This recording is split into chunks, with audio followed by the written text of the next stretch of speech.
giving our best to mission work. Mary could have held her giving to the level of those around her. Many do that. Instead, she gave a gift of perfume worth more than 300 denarii. A denarius was a day's wage for a working man. So Mary's gift was worth 300 days' work.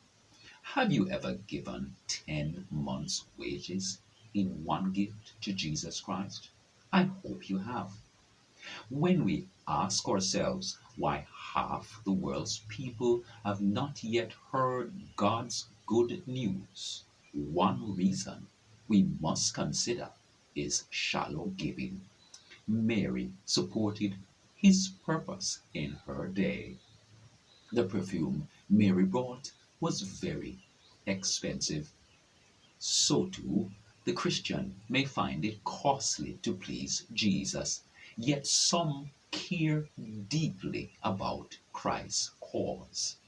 I think of the wife of George C. Weiss of Back to the Bible broadcast. Olga was an earnest Christian. She had a weak heart, caused perhaps by rheumatic fever when she was small. Their doctor one day told George one of the hardest things for her is to carry the wet wash out of the basement and hang those clothes on the line.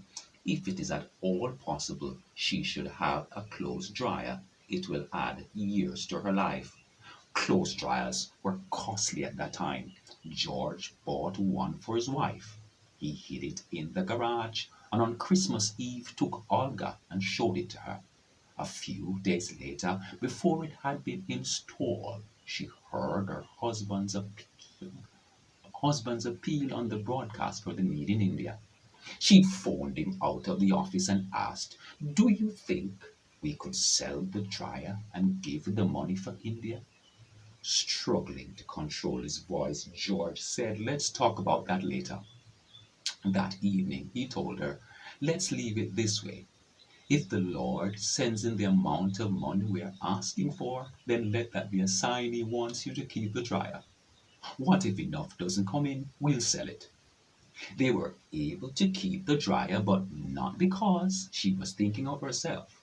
She longed to please the Lord by getting the gospel to everyone, everywhere. Love for Christ is strong. From the book Priority One by Norm Lewis, pages 84 to 86.